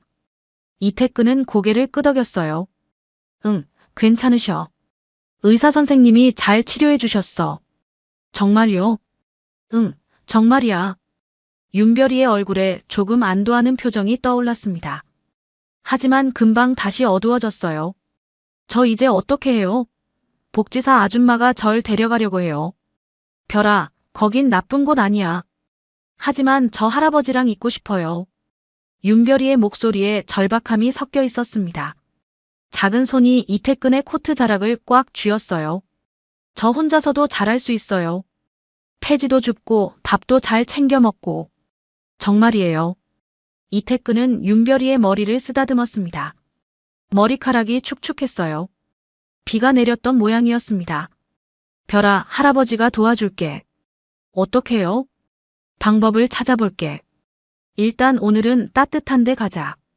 이태근이 윤별이의 손을 잡았습니다. 윤별이는 천천히 일어났어요. 다리에 힘이 없는지 비틀거렸습니다. 이태근이 급히 부축했어요. 배고프지? 윤별이는 대답하지 않았습니다. 하지만 배에서 꼬르륵 소리가 났어요. 이태근은 윤별이를 차에 태웠습니다. 뭐 먹고 싶은 거 있니? 괜찮아요. 아니야, 먹어야 해. 뭐가 좋아? 윤별이는 잠깐 생각하더니 작은 목소리로 말했습니다. 김밥이요. 이태근은 근처 식당으로 차를 몰았습니다. 작은 김밥집이었어요. 안으로 들어가 따뜻한 김밥과 우동을 시켰습니다. 윤별이는 김밥을 천천히 먹었습니다. 작은 입으로 조금씩 베어 물었어요. 하지만 눈물이 계속 흘러내렸습니다. 김밥을 삼킬 때마다 목이 메는 것 같았어요. 별아, 천천히 먹어. 괜찮아. 이태근이 말했습니다. 윤별이는 고개를 끄덕이며 계속 먹었어요. 한참을 먹고 나서야 숟가락을 내려놓았습니다. 할아버지. 응? 저 나쁜 애예요? 윤별이가 물었습니다. 이태근은 깜짝 놀랐어요. 왜 그런 소리를 해? 저 때문에 할아버지가 다쳤어요. 제가 회장님 도와주려다가. 윤별이의 목소리가 점점 작아졌습니다. 고개를 더 깊이 숙였어요. 그래서 벌 받는 거예요. 갈 데도 없고 할아버지도 못 만나고. 이태근은 윤별이의 손을 잡았습니다. 작고 찬 손이었어요. 별아, 넌 나쁜 애가 아니야. 오히려 날 구해준 고마운 아이지. 하지만, 그리고 할아버지가 다친 건 내 잘못이 아니야. 나쁜 사람들이 그런 거야. 윤별이가 고개를 들었습니다. 눈가가 빨갛게 부어 있었어요. 정말요? 응, 정말이야. 이태근이 윤별이의 눈물을 닦아줬습니다. 윤별이는 작게 웃으려 애썼어요. 하지만 입술이 떨렸습니다. 밖은 이미 깜깜해져 있었습니다. 겨울 비가 다시 내리기 시작했어요. 차창을 두드리는 빗소리가 들렸습니다. 이태근은 윤별이를 바라봤습니다. 이 작은 아이를 어떻게 해야 할까요? 보호소로 보낼 수는 없었어요. 하지만 다른 방법도 없었습니다. 그때 문득 생각이 떠올랐습니다. 유전자 검사. 만약 윤별이가 정말 손녀라면 모든 게 달라질 거예요. 내일 당장 검사를 해야겠다고 다짐했습니다. 별아, 오늘 밤은 할아버지랑 같이 있자. 내일 다시 생각해보는 거야. 윤별이가 고개를 끄덕였습니다. 작은 얼굴에 안도의 빛이 스쳤어요. 하지만 이태근의 마음은 무거웠습니다. 이 아이를 지켜줄 수 있을까요? 며느리의 위협으로부터 안전하게 보호할 수 있을까요? 창밖으로 비가 더 세차게 쏟아졌습니다. 긴 밤이 시작되고 있었어요. 이틀이 지났습니다. 이태근은 서재에 혼자 앉아 있었어요. 책상 위에는 하얀 봉투 하나가 놓여 있었습니다. 유전자 검사 결과가 담긴 봉투였어요. 이틀 전 병원에서 윤별이의 머리카락을 몇 가닥 얻었습니다. 아이가 자는 동안 조심스럽게 채취했었죠. 봉투를 바라보는 이태근의 손이 떨렸습니다. 뜯어야 할까요? 아니면 그냥 버려야 할까요? 만약 아니라면 어쩌죠? 하지만 만약 맞다면? 이태근은 천천히 봉투를 집어들었습니다. 종이를 찢는 소리가 조용한 서재에 울렸어요. 안에서 결과지를 꺼냈습니다. 손이 너무 떨려서 글자가 흔들려 보였어요. 결과지 맨 위에 굵은 글씨가 적혀 있었습니다. 직계 혈연 관계 일치율 99.9% 이태근의 손에서 종이가 떨어졌습니다. 바닥에 떨어진 종이가 하얗게 빛났어요. 별이구나. 이태근이 중얼거렸습니다. 목소리가 떨렸어요. 손으로 얼굴을 감쌌습니다. 눈가가 뜨겁게 달아올랐어요. 참았던 눈물이 볼을 타고 주르륵 흘러내렸습니다. 7년이었습니다. 7년 동안 손녀가 죽은 줄 알았어요. 며느리가 그렇게 말했었습니다. 교통사고로 아들과 함께 죽었다고. 시신도 확인할 수 없을 정도로 심했다고. 이태근은 그 말을 믿었어요. 의심할 이유가 없었으니까요. 하지만 거짓말이었습니다. 손녀는 살아있었어요. 소각장 옆 컨테이너에서 폐지를 주우며 살고 있었습니다. 10살짜리 아이가 굶주리며 추위에 떨며 지내고 있었어요. 이태근은 책상 서랍을 열었습니다. 오래된 앨범이 나왔어요. 7년 전 사진들이 가득했습니다. 막내 아들이 웃고 있는 사진, 3살 배기 손녀를 안고 있는 사진. 아이의 얼굴을 자세히 들여다봤어요. 윤별이와 똑같았습니다. 큰 눈망울, 작은 코, 환하게 웃는 입. 어떻게 몰랐을까요? 처음 봤을 때부터 낯이 익었어야 했는데. 이태근은 사진을 가슴에 꽉 안았습니다. 미안해, 별아. 할아버지가 늦었어. 이태근의 어깨가 흔들렸습니다. 울음소리가 서재에 작게 울렸어요. 65평생 이렇게 운 적이 없었습니다. 하지만 지금은 참을 수가 없었어요. 한참을 울고 나서 이태근은 정신을 차렸습니다. 눈물을 닦고 핸드폰을 집어들었어요. 정 실장에게 전화를 걸었습니다. 실장, 지금 당장 오게. 무슨 일이십니까? 와서 얘기하지. 빨리 와. 이태근의 목소리가 떨렸습니다. 정 실장은 심상치 않음을 느꼈어요. 지금 바로 가겠습니다. 30분 후 정 실장이 서재 문을 두드렸습니다. 이태근이 문을 열어줬어요. 정 실장은 이태근의 얼굴을 보고 깜짝 놀랐습니다. 눈이 빨갛게 부어 있었거든요. 회장님, 무슨 일이십니까? 이태근은 대답 대신 유전자 검사 결과지를 건넸습니다. 정 실장이 종이를 받아들고 읽었어요. 얼굴이 점점 굳어졌습니다. 이게 정말입니까? 그래. 윤별이가 내 손녀야. 내 막내 아들 딸이야. 정 실장은 말을 잇지 못했습니다. 소파에 주저앉았어요. 그럼 7년 전 사고 때 거짓말이었어. 박수진이 거짓말한 거야. 이태근의 목소리가 낮게 깔렸습니다. 주먹을 꽉 쥐었어요. 손등에 핏줄이 붉어졌습니다. 왜 그런 짓을 했을까요? 모르겠어. 하지만 알아낼 거야. 이태근이 창밖을 바라봤습니다. 저 멀리 서울 시내가 보였어요. 저 어딘가에 박수진이 있을 겁니다. 이태근의 눈빛이 얼음처럼 차가워졌어요. 실장, 박수진 최근 동향 다 정리해줘. 통화 내역, 계좌 거래, 만난 사람들. 모든 걸 다. 알겠습니다. 그리고 장한수 찾아봐. 내 옛 친구 말이야. 정 실장의 눈빛이 날카로워졌습니다. 장한수는 정보계에서 일했던 사람이었어요. 은퇴했지만 여전히 인맥이 넓었습니다. 장한수 씨를 부르시겠다는 겁니까? 응. 이제 제대로 끝낼 거야. 이태근이 돌아섰습니다. 책상 위에 놓인 사진을 집어들었어요. 윤별이와 똑같이 생긴 3살배기 손녀 사진이었습니다. 별이를 찾아야 해. 지금 어디 있는지 알아? 복지시설로 보내진 걸로 압니다. 이태근의 얼굴이 굳었습니다. 복지시설? 언제? 어제 아침입니다. 할아버지가 입원해 계셔서 아이를 맡길 데가 없었다고 합니다. 이태근은 급히 코트를 집어들었습니다. 문을 향해 걸어갔어요. 지금 가봐야겠어. 회장님, 제가 같이 가겠습니다. 두 사람은 차에 올라탔습니다. 복지시설로 가는 길, 이태근은 창밖만 바라봤어요. 윤별이가 어떻게 지내고 있을까요? 무섭지는 않을까요? 1시간 후 차가 복지시설 앞에 멈춰 섰습니다. 작은 건물이었어요. 이태근이 급히 내렸습니다. 현관문을 열고 안으로 들어갔어요. 손님이세요? 젊은 여자 직원이 다가왔습니다. 이태근은 명함을 꺼내 보여줬어요. 윤별이라는 아이를 찾습니다. 어제 이리로 왔을 텐데요. 직원이 컴퓨터를 확인했습니다. 고개를 끄덕이며 말했어요. 네, 있습니다. 어제 입소했어요. 무슨 일이세요? 제가 아이 보호자입니다. 아이 좀 만날 수 있을까요? 직원은 잠깐 망설이다가 고개를 끄덕였습니다. 잠시만 기다리세요. 직원이 안쪽으로 들어갔습니다. 이태근은 복도에서 기다렸어요. 가슴이 두근거렸습니다. 손바닥에 땀이 났어요.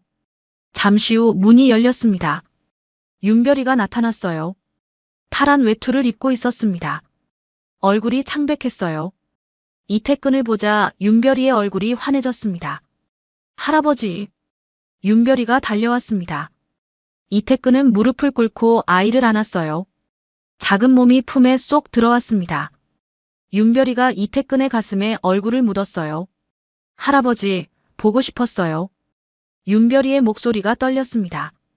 이태근은 아이를 꽉 안았어요. 눈가가 다시 뜨거워졌습니다. 나도 보고 싶었어, 별아. 이태근이 윤별이의 머리를 쓰다듬었습니다. 윤별이가 고개를 들었어요. 큰 눈망울에 눈물이 가득했습니다. 할아버지, 저 데려가 주실 거예요? 응, 데려갈 거야. 정말요? 응, 정말이야. 윤별이의 얼굴에 환한 웃음이 번졌습니다. 이태근은 아이를 다시 안았어요. 가슴이 벅차올랐습니다. 별아, 할아버지가 할 말이 있어. 뭐예요? 이태근은 윤별이의 눈을 똑바로 바라봤습니다. 손을 꽉 잡았어요. 별아, 넌 내 손녀야. 진짜 손녀. 윤별이가 눈을 깜빡였습니다. 무슨 말인지 이해하지 못하는 표정이었어요. 손녀요? 응. 내 아빠가 내 아들이었어. 7년 전에 사고로 돌아가셨어. 윤별이의 입이 벌어졌습니다. 눈물이 주르륵 흘러내렸어요. 그럼 저 진짜 할아버지 있었어요? 응, 있었어. 그게 나야. 이태근이 윤별이를 다시 안았습니다. 윤별이는 이태근의 가슴에서 울기 시작했어요. 작은 어깨가 흔들렸습니다. 이태근도 함께 울었어요. 할아버지와 손녀. 7년 만에 다시 만난 가족이었습니다. 복지시설을 나온 이태근은 윤별이의 손을 꽉 잡고 있었습니다. 작은 손이 따뜻했어요. 7년 만에 찾은 손녀였습니다. 이제 놓치고 싶지 않았어요. 차에 올라탄 윤별이는 창밖을 바라봤습니다. 눈이 동그랗게 커졌어요. 할아버지, 우리 어디 가요? 집에 가야지. 내 집. 윤별이가 고개를 갸웃했습니다. 제 집이요? 응. 이제부터 할아버지 집이 내 집이야. 윤별이의 눈가에 눈물이 맺혔습니다. 하지만 이번에는 웃으면서 우는 거였어요. 이태근은 윤별이의 머리를 쓰다듬었습니다. 하지만 집으로 가기 전에 들러야 할 곳이 있었습니다.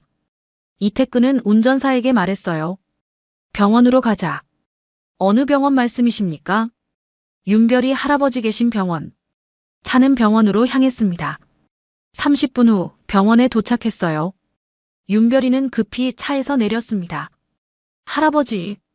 윤별이가 병실로 뛰어갔습니다. 이태근이 뒤따라 들어갔어요. 병실에는 윤별이의 할아버지가 누워 계셨습니다. 이마에 붕대를 감고 있었어요. 별아. 할아버지가 윤별이를 보고 눈물을 흘렸습니다. 윤별이가 할아버지 품에 안겼어요. 할아버지, 괜찮으세요? 응, 괜찮아. 너는 어디 있었니? 걱정했어. 저 복지시설에 있었어요. 근데 이 할아버지가 데려오셨어요. 윤별이가 이태근을 가리켰습니다. 윤별이의 할아버지는 이태근을 올려다봤어요. 고맙습니다. 별이를 돌봐주셔서. 이태근이 병상 옆으로 다가갔습니다. 허리를 숙여 인사했어요. 제가 할 말이 있습니다. 별이는 제 친손녀입니다. 할아버지의 눈이 커졌습니다. 손녀라고요? 네, 7년 전 사고로 죽은 줄 알았는데 살아 있었습니다. 이태근이 유전자 검사 결과를 꺼내 보여줬습니다. 할아버지는 종이를 받아들고 읽었어요. 손이 떨렸습니다. 그럼 별이 아버지가 제 막내 아들이었습니다. 할아버지가 윤별이를 바라봤습니다. 눈가가 뜨거워졌어요. 별아, 내 진짜 가족을 찾았구나. 윤별이가 고개를 끄덕였습니다. 하지만 금방 할아버지 손을 꽉 잡았어요. 할아버지는요? 할아버지도 같이 가야 해요. 이태근이 말했습니다. 물론이죠. 별이를 키워주신 분이시잖아요. 퇴원하시면 저희 집으로 오십시오. 할아버지의 눈에서 눈물이 흘러내렸습니다. 고개를 숙여 인사했어요. 고맙습니다. 정말 고맙습니다. 병실을 나온 이태근은 정 실장에게 전화를 걸었습니다. 실장, 장한수 만났나? 예, 회장님. 지금 회사에서 기다리고 계십니다. 좋아. 지금 가겠네. 이태근은 윤별이를 김 과장에게 맡겼습니다. 별아, 할아버지 일 좀 보고 올게. 김 과장님이랑 있어. 네, 할아버지. 윤별이가 착하게 대답했습니다. 이태근은 윤별이의 머리를 쓰다듬고 회사로 향했어요. 회사 회의실에 장한수가 앉아 있었습니다. 70이 넘은 노인이었지만 눈빛만은 날카로웠어요. 이태근이 들어서자 일어나 악수를 청했습니다. 오랜만이야, 태근아. 한수 형님, 부탁이 있어서 모셨습니다. 알고 있어. 실장한테 들었어. 장한수가 서류 뭉치를 꺼내 책상에 놓았습니다. 두툼했어요. 박수진 며느리에 대한 조사 결과야. 꽤 흥미로운 게 많더군. 이태근이 서류를 집어들었습니다. 펼쳐보니 통화 내역, 계좌 이체 내역, 만난 사람들 목록이 빼곡히 적혀 있었어요. 7년 전 사고 당일 며느리가 이상한 움직임을 보였어. 장한수가 한 페이지를 가리켰습니다. 사고 나기 이틀 전 정체불명의 남자와 만났어. 그리고 큰돈이 며느리 계좌로 들어왔지. 얼마나? 3억. 이태근의 주먹이 꽉 쥐어졌습니다. 그 남자는 누구지? 전과가 있는 사람이야. 폭력, 협박으로 2번 감옥 갔었어. 장한수가 다른 서류를 꺼냈습니다. 사진이 붙어 있었어요. 이 사람이야. 지금은 중국에 있어. 이태근은 사진을 노려봤습니다. 40대쯤 되어 보이는 남자였어요. 그리고 최근에도 며느리가 수상한 움직임을 보였어. 소각장 직원 노상철과 여러 번 만났고 돈도 건넸지. 얼마나? 500만 원. 소각장 사고 사흘 전이었어. 이태근은 이를 악물었습니다. 모든 게 연결됐어요. 박수진이 7년 전에도 최근에도 자신을 없애려 했던 겁니다. 형님, 이 증거들로 경찰에 고소할 수 있을까? 충분해. 내가 경찰 쪽에도 연락해뒀어. 박 형사 알지? 그 친구가 맡을 거야. 이태근은 고개를 끄덕였습니다. 이제 끝낼 때가 됐어요. 형님, 고맙습니다. 뭘? 우린 50년 친구잖아. 장한수가 이태근의 어깨를 두드렸습니다. 다음 날 아침 경찰이 움직였습니다. 박 형사가 수사팀을 이끌고 이태근의 집으로 향했어요. 박수진은 아침 식사를 준비하고 있었습니다. 초인종이 울렸습니다. 집사가 문을 열자 경찰들이 들어왔어요. 박수진은 깜짝 놀라 뒤로 물러섰습니다. 무슨 일이세요? 박 형사가 영장을 보여줬습니다. 박수진 씨, 살인 미수와 사기 혐의로 체포합니다. 박수진의 얼굴이 새하얗게 변했습니다. 뭐라고요? 무슨 소리예요? 7년 전 교통사고 조작건, 그리고 최근 소각장 사고 교사건으로 조사받으셔야 합니다. 박수진은 뒤로 물러섰습니다. 다리에 힘이 풀렸어요. 아니에요. 저 아무것도 안 했어요. 하지만 경찰은 박수진에게 수갑을 채웠습니다. 박수진이 소리쳤어요. 아버님, 아버님. 이태근이 계단 위에서 내려왔습니다. 찬 눈빛으로 박수진을 내려다봤어요. 수진아, 왜 그랬니? 박수진은 고개를 들지 못했습니다. 왜 내 손녀를 숨겼어? 왜 날 죽이려 했어? 박수진의 입술이 떨렸습니다.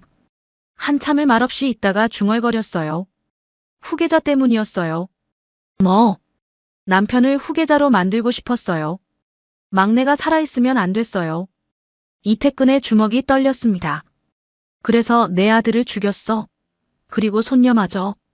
아들은 정말 사고였어요. 하지만 아이는 살려뒀어요. 그냥 숨긴 거예요. 어디 숨겼어? 소각장 근처 컨테이너예요. 폐지 줍는 노인한테 맡겼어요. 이태근은 말을 잇지 못했습니다. 분노가 치밀어 올랐어요. 미친 사람. 박수진이 끌려나갔습니다. 현관문이 닫히고 집안이 조용해졌어요. 이태근은 소파에 주저앉았습니다. 온몸에 힘이 빠졌어요. 정 실장이 다가왔습니다. 회장님, 괜찮으십니까? 괜찮아. 이제 끝났어. 이태근이 고개를 들었습니다. 2층에서 윤별이가 내려오고 있었어요. 새 옷을 입고 머리도 단정하게 빗었습니다. 할아버지. 별아, 이리 와. 윤별이가 이태근에게 다가왔습니다. 이태근은 윤별이를 안았어요. 이제 다 끝났어. 아무도 널 괴롭히지 못해. 윤별이가 고개를 끄덕였습니다. 작은 손으로 이태근의 등을 토닥였어요. 할아버지, 고마워요. 이태근의 눈가가 뜨거워졌습니다. 하지만 이번에는 웃으면서 눈물을 흘렸어요. 오랜 싸움이 끝났습니다. 이제 평화가 찾아올 거예요. 창밖으로 따뜻한 햇살이 들어왔습니다. 한 달이 지났습니다. 이태근의 저택은 예전과 많이 달라져 있었어요. 2층 끝방은 윤별이의 방으로 꾸며졌습니다. 분홍색 커튼이 달렸고 작은 책상과 의자도 놓였어요.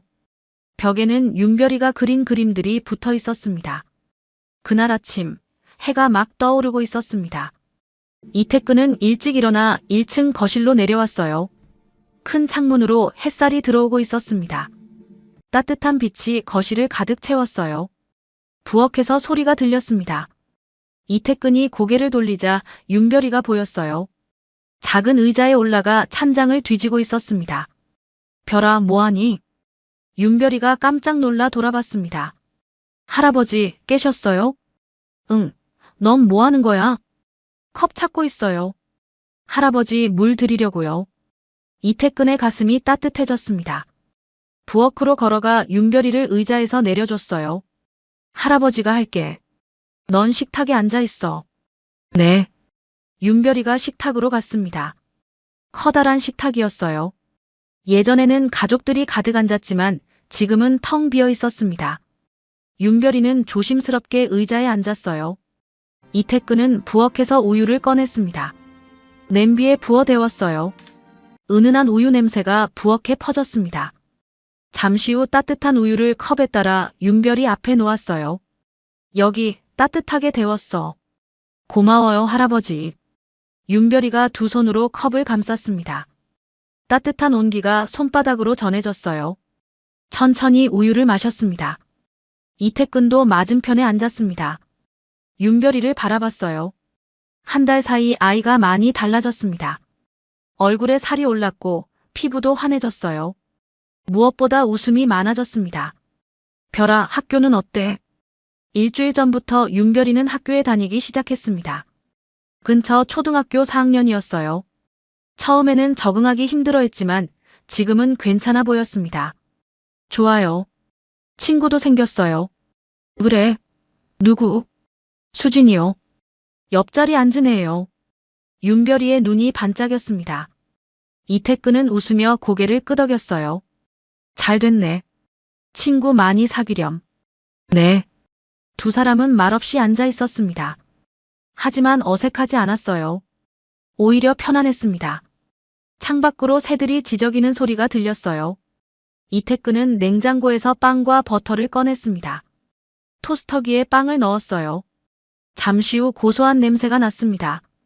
빵이 노릇하게 구워졌어요. 버터를 발라 윤별이에게 건넸습니다. 윤별이는 빵을 받아들고 한 입 베어 물었어요. 바삭한 소리가 났습니다. 맛있어요. 많이 먹어. 학교 가려면 힘내야지. 네. 이태근도 빵을 한 조각 집어들었습니다. 함께 식사를 했어요. 조용했지만 따뜻한 아침이었습니다. 식사가 끝나갈 무렵 윤별이가 조심스럽게 물었습니다. 할아버지, 저기요. 응. 제가 여기 계속 있어도 돼요? 이태근의 손이 멈췄습니다. 윤별이를 바라봤어요. 아이의 눈에 불안함이 서려 있었습니다. 별아, 왜 그런 소리를 해? 그냥요. 혹시 제가 짐이 되는 건 아닌가 해서요. 이태근은 의자에서 일어났습니다. 윤별이 옆으로 가서 쪼그려 앉았어요. 윤별이의 손을 잡았습니다. 별아, 넌 짐이 아니야. 넌 할아버지한테 가장 소중한 사람이야. 정말요? 응, 정말이야. 너 없이는 못 살아. 윤별이의 눈가에 눈물이 맺혔습니다. 하지만 웃고 있었어요. 이태근이 윤별이를 안았습니다. 작은 몸이 품에 쏙 들어왔어요. 할아버지, 고마워요. 내가 더 고마워. 할아버지 목숨 구해줘서. 두 사람은 한참을 안고 있었습니다. 창밖으로 햇살이 점점 밝아졌어요.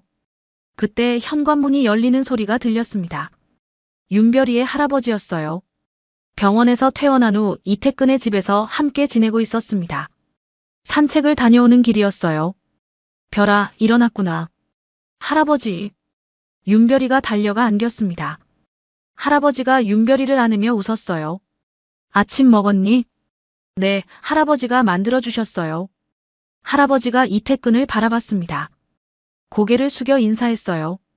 항상 감사합니다. 아닙니다. 별이를 키워주신 분이신데요.